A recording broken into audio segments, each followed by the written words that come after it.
Don Quijote de la Mancha, de Miguel de Cervantes Saavedra.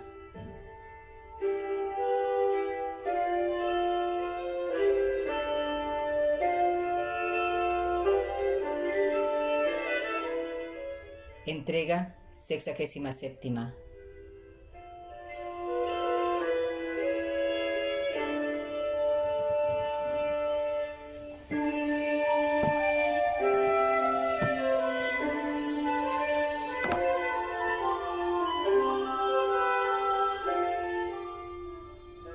Capítulo 61. De lo que le sucedió a Don Quijote en la entrada de Barcelona, con otras cosas que tienen más de lo verdadero que de lo discreto. 3 días y 3 noches estuvo Don Quijote con Roque, y si estuviera 300 años, no le faltará que mirar y admirar en el modo de su vida. Aquí amanecían, acullá comían, unas veces huían sin saber de quién, y otras esperaban sin saber a quién. Dormían en pie, interponiendo el sueño, mudándose de un lugar a otro. Todo era poner espías, escuchar, centinelas, soplar las cuerdas de los arcabuces, aunque traían pocos porque todos se servían de pedreñales. Roque pasaba las noches apartado de los suyos, en partes y lugares donde ellos no pudiesen saber dónde estaba, porque los muchos bandos que el visorrey de Barcelona había echado sobre su vida le traían inquieto y temeroso. Y no se osaba fiar de ninguno, temiendo que por los mismos suyos o le habían de matar o entregar a la justicia, vida por cierto miserable y enfadosa.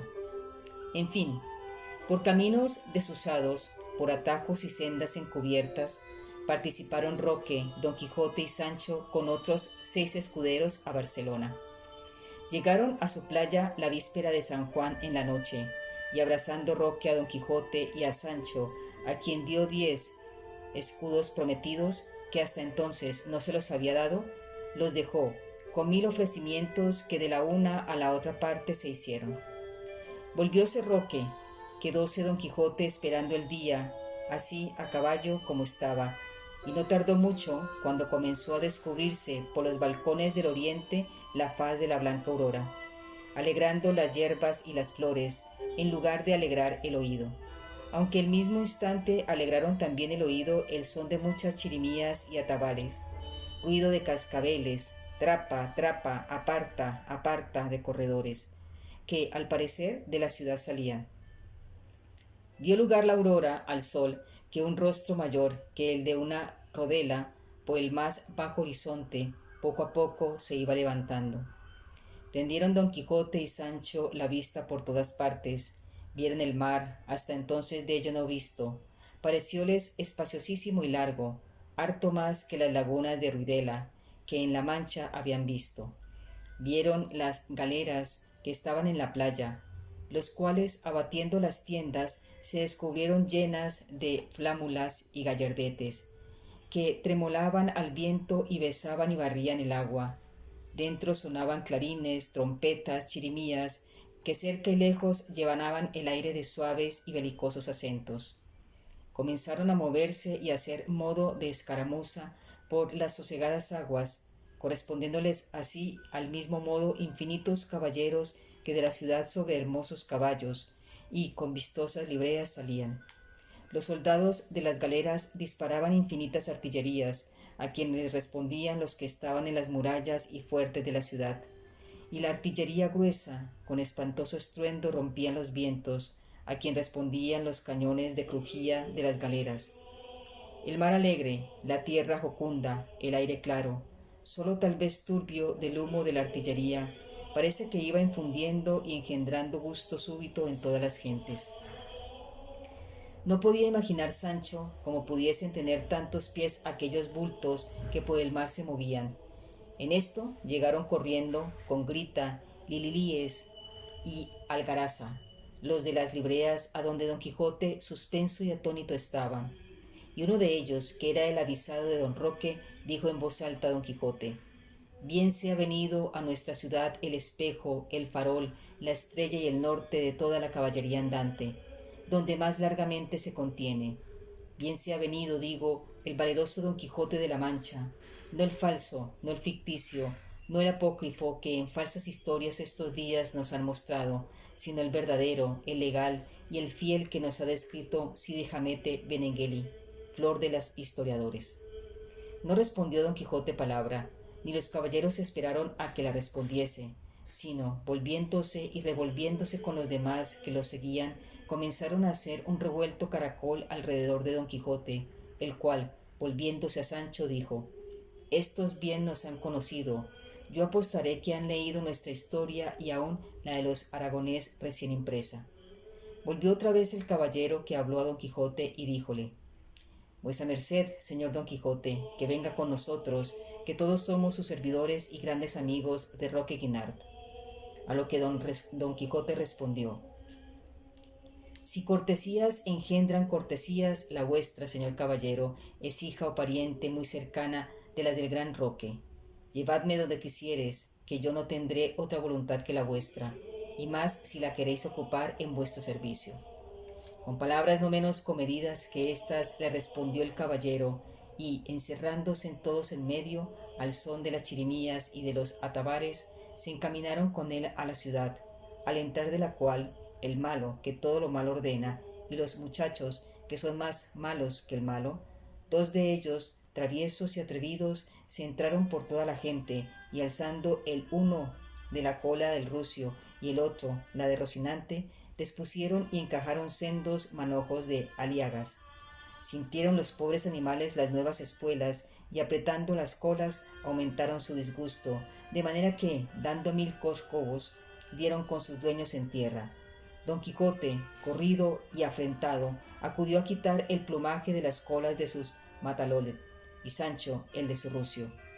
Quisieran los que guiaban a don Quijote castigar el atrevimiento de los muchachos, y no fue posible, porque se encerraron entre más de los otros 1000 que los seguían. Volvieron a subir don Quijote y Sancho, con el mismo aplauso y música, llegaron a la casa de su guía, que era grande y principal, en fin, como el caballero rico, donde le dejaremos por agora, porque así lo quiere Cide Hamete.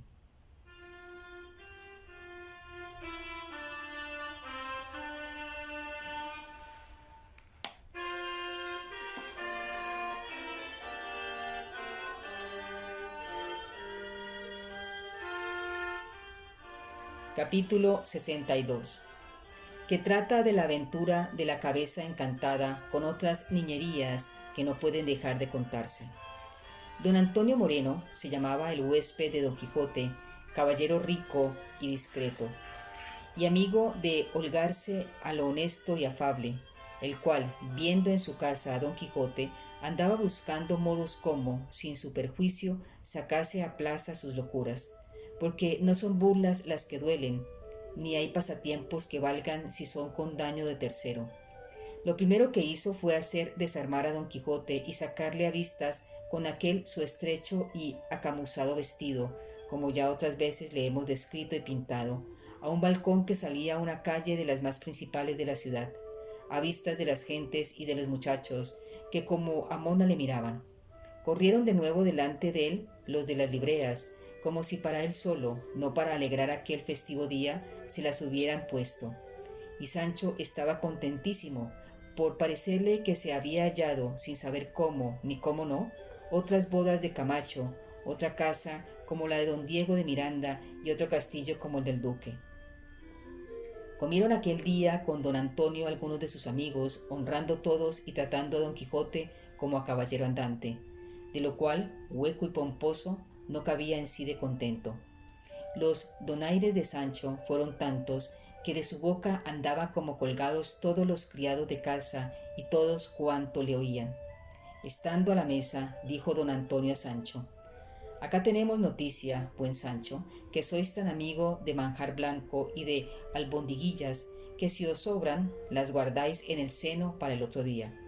No, señor, no es así, respondió Sancho, porque tengo más de limpio que de goloso, y mi señor don Quijote, que está delante, sabe bien que con un puño de bellotas o de nueces nos solemos pasar entre ambos 8 días. Verdad es que si tal vez me sucede que me den la vaquilla, corro con la soguilla, quiero decir que como lo que me dan, y uso de los tiempos como los hallo, y quien quiera que hubiere dicho que yo soy comedor aventajado y no limpio, téngase por dicho que no acierta. Y de otra manera dijera esto si no mirara a las barbas honradas que están en la mesa. Por cierto, dijo don Quijote, que la parsimonia y limpieza con que Sancho come se puede escribir y grabar en láminas de bronce, para que quede en memoria eterna de los siglos venideros.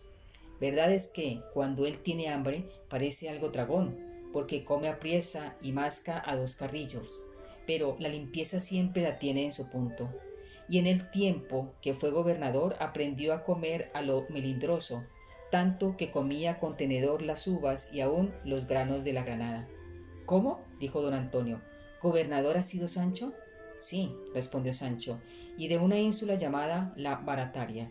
10 días la goberné a pedir de boca. En ellos perdí el sosiego y aprendí a despreciar todos los gobiernos del mundo. Salí huyendo de ella, caí en una cueva donde me tuve por muerto, de la cual salí vivo por milagro. Contó don Quijote por menudo todo el suceso del gobierno de Sancho, con que dio gran gusto a los oyentes.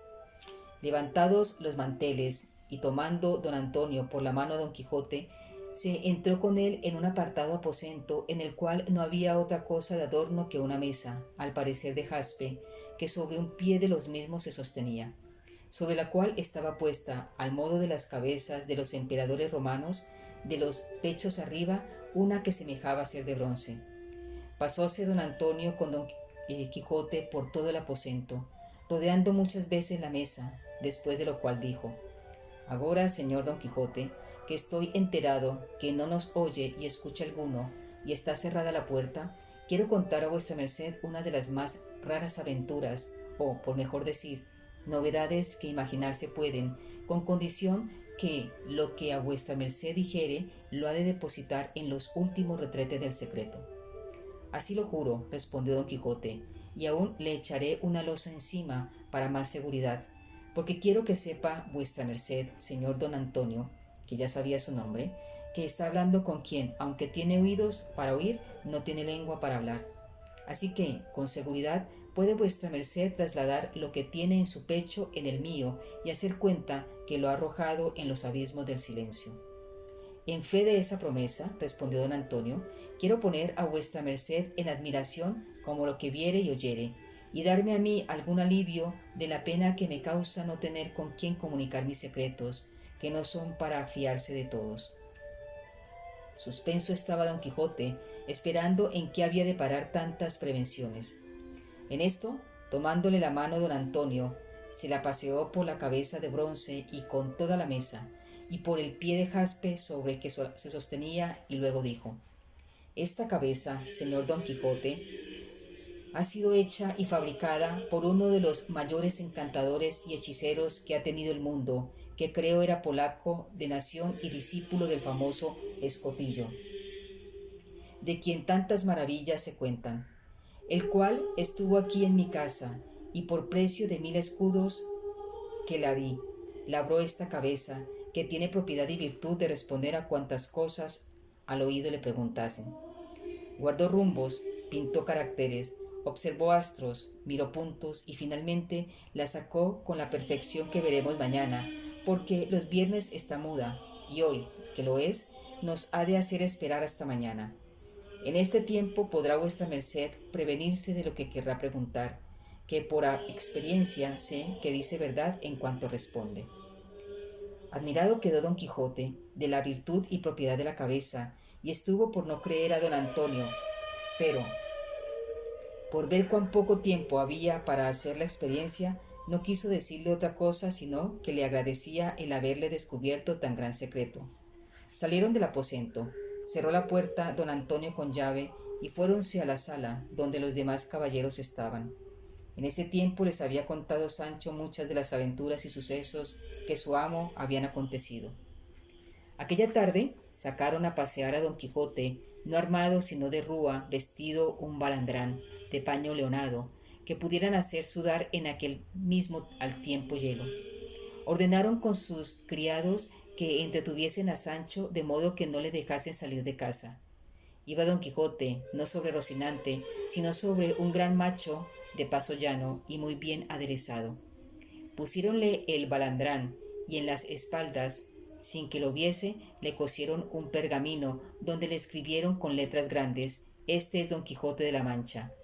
En comenzando el paseo, llevaba el rétulo los ojos de cuantos venían a verle, y cómo leían: Este es Don Quijote de la Mancha. Admirábanse Don Quijote de ver que cuantos le miraban le nombraban y conocían, y volviéndose a don Antonio, que iba a su lado, le dijo: Grande es la prerrogativa que encierra en sí la andante caballería, pues hace conocido y famoso al que la profesa por todos los términos de la tierra. Si no, mire vuestra merced, señor don Antonio, que hasta los muchachos de esta ciudad, sin nunca haberme visto, me conocen. Así es, señor don Quijote, respondió don Antonio, que así como el fuego no puede estar escondido y encerrado, la virtud no puede dejar de ser conocida, y la que se alcanza por la profesión de las armas resplandece y campea sobre todas las otras. Acaeció, pues, que yendo don Quijote, con el aplauso que se ha dicho, un castellano que leyó el rótulo de las espaldas alzó la voz diciendo: Válgate el diablo por Don Quijote de la Mancha, ¿cómo que hasta aquí has llegado sin haberte muerto los infinitos palos que tienes a cuestas?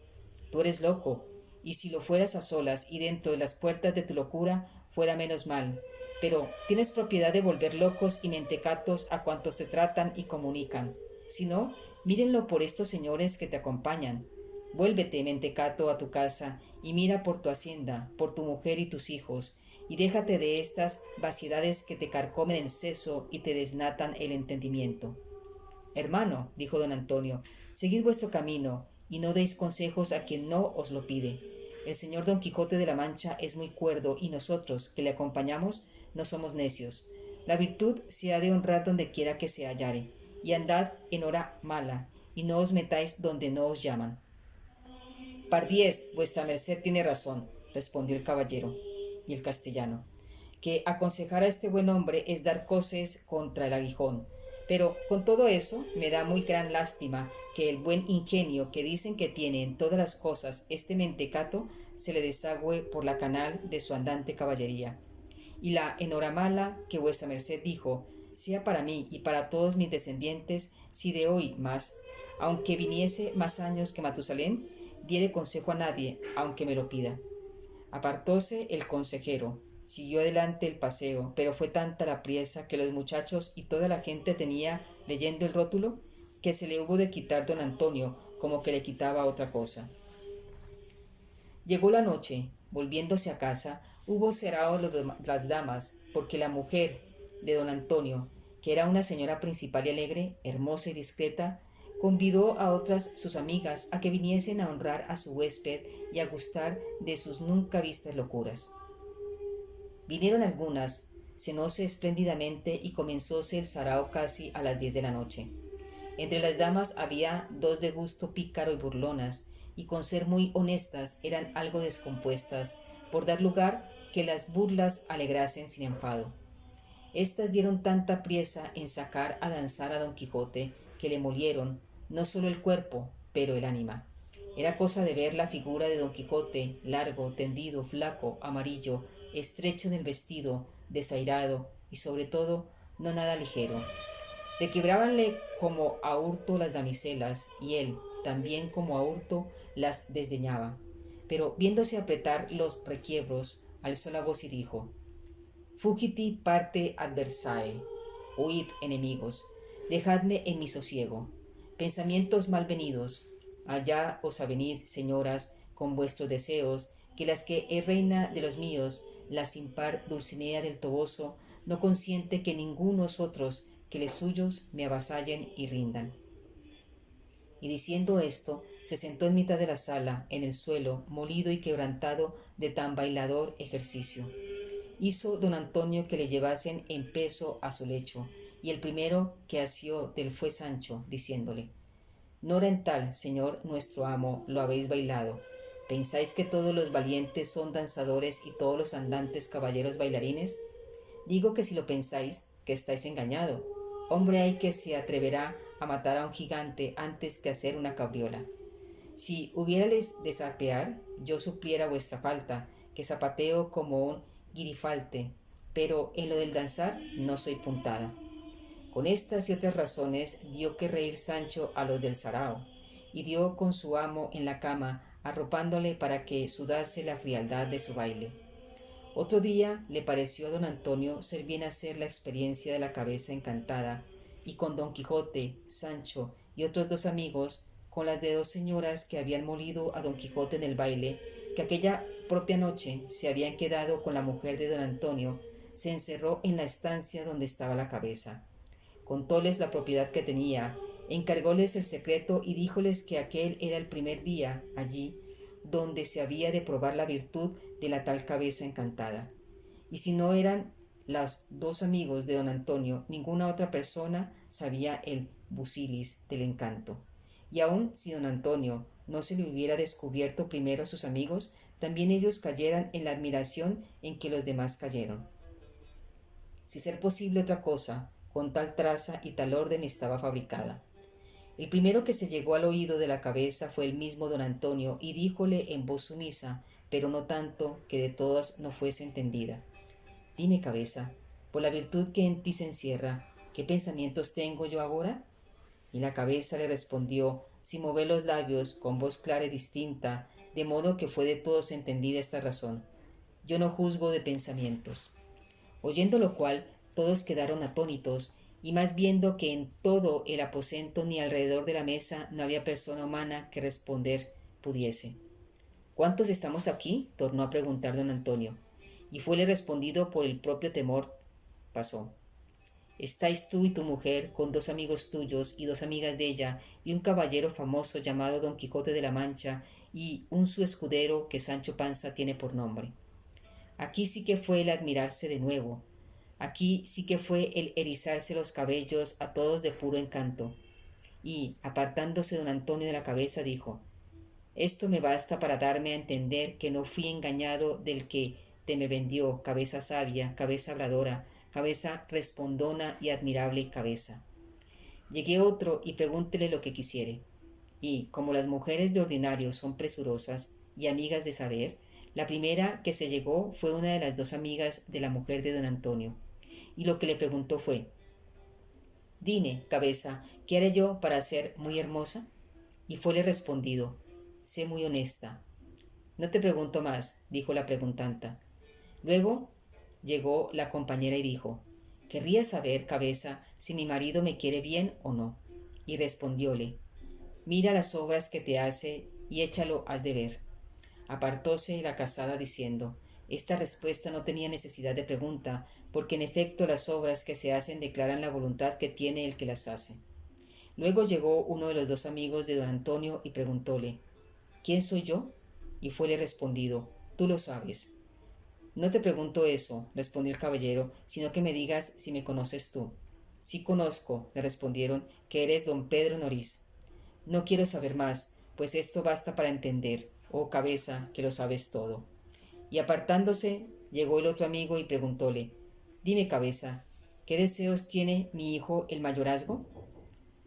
Ya yo he dicho, le respondieron, que yo no juzgo de deseos, pero con todo eso te sé decir que los que tu hijo tiene son de enterrarte. Eso es, dijo el caballero, lo que veo por los ojos, con el dedo lo señalo. Y no preguntó más. Llegóse la mujer de don Antonio y dijo: Yo no sé, cabeza, qué preguntarte, solo querría saber de ti si gozaré muchos años de buen marido. Y respondióle: Sí gozarás, porque su salud y su templanza en el vivir prometen muchos años de vida, la cual muchos suelen acortar por su destemplanza. Llególe luego don Quijote y dijo: Dime tú, el que respondes, ¿fue verdad o fue sueño lo que yo cuento que me pasó en la cueva de Montesinos? ¿Será cierto los azotes de Sancho mi escudero? ¿Tendrá efecto el desencanto de Dulcinea? A lo de la cueva, respondieron, hay mucho que decir. De todo tiene. Los azotes de Sancho irán despacio. El desencanto de Dulcinea llegará a debida ejecución. No quiero saber más, dijo don Quijote, que como yo vea a Dulcinea desencantada, haré cuenta que vienen de golpe todas las venturas que acertase a desear. El último preguntante fue Sancho. Lo que preguntó fue: ¿Por ventura, cabeza, tendré otro gobierno? ¿Saldré de la estrecheza de escudero? ¿volveré a ver a mi mujer y a mis hijos? A lo que le respondieron: gobernarás en tu casa, y si vuelvas a ella, verás a tu mujer y a tus hijos, y dejando de servir, dejarás de ser escudero. Bueno, par Dios, dijo Sancho, esto yo me lo dijera, no dijera más el profeta Perogrullo. Bestia, dijo don Quijote, ¿qué quieres que te responda? ¿No basta que las respuestas que esta cabeza ha dado correspondan a lo que le pregunta? Sí basta, respondió Sancho, pero quisiera yo que se declarara más y me dijera más. Con esto se acabaron las preguntas y las respuestas, pero no se acabó la admiración en que todos quedaron, excepto los dos amigos de don Antonio, que el caso sabían, el cual quiso Cide Hamete Bengalí declarar luego, por no tener suspenso al mundo, creyendo que algún hechicero y extraordinario misterio en la tal cabeza se encerraba. Y así dice que don Antonio Moreno, a imitación de otra cabeza que vio en Madrid, fabricada por un estampero, hizo esta en su casa, para entretenerse y suspender a los ignorantes, y la fábrica era de esta suerte. La tabla de la mesa era de palo, pintada y barnizada con jaspe, y el pie sobre que se sostenía era de lo mismo, con 4 garras de águila que del salían, para mayor firmeza de peso. La cabeza, que parecía medalla y figura de emperador romano, y de color de bronce, estaba toda hueca, y ni más ni menos la tabla de la mesa, en que se encajaban tan justamente que ninguna señal de juntura se parecía. El pie de la tabla era asimismo hueco, que respondía a la garganta y pechos de la cabeza, y todo esto venía a responder a otro aposento que debajo de la estancia de la cabeza estaba. Por todo este hueco, de pie, mesa, garganta y pechos de la medalla y figura referida, se encaminaba un cañón de hoja de lata, muy justo, que de nadie podía ser visto. En el aposento de abajo, correspondiente al de arriba, se ponía el que había de responder, pegada a la boca con el mismo cañón, de modo que, a modo de servanta, iba la voz de arriba abajo y de abajo arriba, en palabras articuladas y claras, y de esta manera no era posible conocer el embuste. Un sobrino de don Antonio, estudiante agudo y discreto, fue el respondiente, el cual, estando avisado de su señor tío, de los que habían de entrar con él en aquel día en el aposento de la cabeza, le fue fácil responder con presteza y puntualidad a la primera pregunta. A las demás respondió por conjeturas y como discreto, discretamente. Y dice más Cide Hamete, que hasta 10 o 12 días duró esta maravillosa máquina, pero que, divulgándose por la ciudad, que don Antonio tenía en su casa una cabeza encantada, que a cuantos le preguntaban respondía, temiendo no llegase a los oídos de las dispersas centinelas de nuestra fe, habiendo declarado el caso a los señores inquisidores, le mandaron que lo deshiciese y no pasase más adelante, porque el vulgo ignorante no se escandalizase. Pero en la opinión de don Quijote y de Sancho Panza, la cabeza quedó por encantada y por respondona, más a satisfacción de don Quijote que de Sancho. Los caballeros de la ciudad, por complacer a don Antonio y por agasajear a don Quijote y dar lugar a que descubriese sus sandeces, ordenaron de correr sortija de allí a 6 días, que no tuvo efecto por la ocasión que se dirá adelante. Diole gana a don Quijote de pasear la ciudad a la llana y a pie, temiendo que, si iba a caballo, le habían de perseguir los muchachos, y así él y Sancho, con otros 2 criados que don Antonio le dio, salieron a pasearse. Sucedió, pues, que yendo por una calle, alzó los ojos don Quijote y vio escrito sobre una puerta, con letras muy grandes, aquí se imprimen libros, de lo que se contentó mucho, porque hasta entonces no había visto imprenta alguna, y deseaba saber cómo fuese. Entró dentro con todo su acompañamiento y vio tirar en una parte, corregir en otra, componer en esta, enmendar en aquella, y finalmente toda aquella máquina que en las imprentas grandes se muestra. Llegábase don Quijote a un cajón y preguntaba qué era aquello que allí se hacía. Dábanle cuenta los oficiales, admirábase y pasaba adelante. Llegó en otras a otro y preguntóle qué era lo que se hacía. El oficial le respondió: Señor, este caballero que aquí está, y enseñóle a un hombre de muy buen talle y parecer y de alguna gravedad, ha traducido un libro toscano en nuestra lengua castellana, y estoyle yo componiendo para darle a la estampa. ¿Qué título tiene el libro?, preguntó don Quijote, a lo que el autor respondió: Señor, el libro se llama en toscano Le Bagatelle. ¿Y qué responde le bagatelle en nuestro castellano?, preguntó don Quijote. Le bagatelle, dijo el autor, es como si en castellano dijésemos los juguetes, y aunque este libro es en el nombre humilde, contiene y encierra en sí cosas muy buenas y sustanciales. Yo, dijo don Quijote, sé algún tanto de toscano, y me precio de cantar algunas estancias de Ariosto. Pero dígame vuestra merced, señor mío, y no digo esto porque quiero examinar el ingenio de vuestra merced, sino por curiosidad no más. ¿Ha hallado en su escritura alguna vez nombrar piñata? Sí, muchas veces, respondió el autor. ¿Y cómo la traduce vuestra merced en castellano?, preguntó don Quijote. ¿Cómo la habría de traducir?, replicó el autor, sino diciendo olla. Cuerpo de tal, dijo don Quijote, y que adelante está vuestra merced en el toscano idioma. Yo apostaré una buena apuesta, que a donde diga en el toscano piace, dice vuestra merced en el castellano place, y a donde diga piu, dice más, y el de su declara con arriba y el guiu con abajo. Sí declaro, por cierto, dijo el autor, porque esas son sus propias correspondencias. Osaré yo jurar, dijo don Quijote, que no es vuestra merced conocido en el mundo, enemigo siempre de premiar los floridos ingenios ni los loables trabajos. Qué de habilidades hay perdidas por ahí, qué de ingenios arrinconados, qué de virtudes menospreciadas. Pero, con todo esto, me parece que el traducir de una lengua en otra, como no sea de las reinas de las lenguas, griega y latina, es como quien mira los tapices flamencos por el revés, que, aunque se ven las figuras, son llenas de hilos que las escuecen y no se ven con la lisura y tez de las. Y el traducir de lenguas fáciles ni arguye ingenio ni elocución, como no le arguye el que traslada ni el que copia un papel de otro papel. Y no por eso quiero inferir que no sea loable este ejercicio del traducir, porque en otras cosas peores se podría ocupar el hombre, y que menos provecho le trajesen.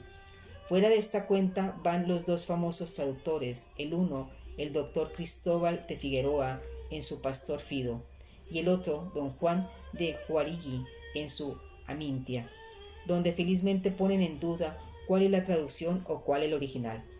Pero dígame vuestra merced, en este libro, ¿imprimiese por su cuenta o tiene ya vendido el privilegio a algún librero? Por mi cuenta lo imprimo, respondió el autor, y pienso ganar 1000 ducados por lo menos, con esta primera impresión que ha de ser de 2000 cuerpos, y se han de despachar a 6 reales cada uno en daca de aspajas. Bien está vuestra merced en la cuenta, respondió don Quijote. Bien parece que no sabe las entradas y salidas de los impresores y las correspondencias que hay de unos a otros. Yo le prometo que, cuando se vea cargado de 2000 cuerpos de libros, vea tan molido su cuerpo que se espante, y más si el libro es un poco avieso y no nada picante. ¿Pues qué?, dijo el autor. ¿Quiere vuestra merced que se lo dé a un librero que me dé por el privilegio 3 maravedíes y aún piensa que me hace merced en dármelos? Yo no imprimo mis libros para alcanzar fama en el mundo, que ya él soy conocido por mis obras. Provecho quiero, que sin en él no vale un cuatrín la buena fama. Dios le dé a vuestra merced buena maderecha, respondió don Quijote, y pasó adelante a otro cajón, donde vio que estaba corrigiendo un pliego de un libro que se intitulaba Luz del alma, y, en viéndole, dijo: estos tales libros, aunque hay muchos de este género, son los que se deben imprimir, porque son muchos los pecadores que se usan, y son menester infinitas luces para tantos desalumbrados. Pasó adelante y vio que asimismo estaban corrigiendo otro libro y preguntando su título. Le respondieron que se llamaba La segunda parte del ingenioso hidalgo Don Quijote de la Mancha, compuesta por un tal Vecino de Tordesillas. Ya yo tengo noticia de este libro, dijo don Quijote, y en verdad, y en mi conciencia, que pensé que ya estaba quemado y hecho polvos por impertinente, pero su San Martín se le llegará, como a cada puerco, que las historias fingidas tanto tienen de buenas y de deleitables cuanto se llegan a la verdad o a la semejanza de ella, y las verdaderas tanto son mejores cuanto son más verdaderas. Y diciendo esto, con muestras de algún despecho, se salió de la imprenta. y aquel mismo día ordenó don Antonio de llevarle a ver las galeras que en la playa estaban, de que Sancho se regocijó mucho, a causa que en su vida las había visto. Avisó don Antonio al cuatralbo de las galeras cómo aquella tarde había de llevar a verlas a su huésped el famoso Don Quijote de la Mancha, de quien ya el cuatralbo y todos los vecinos de la ciudad tenían noticia, y lo que le sucedió en ellas se dirá en el siguiente capítulo.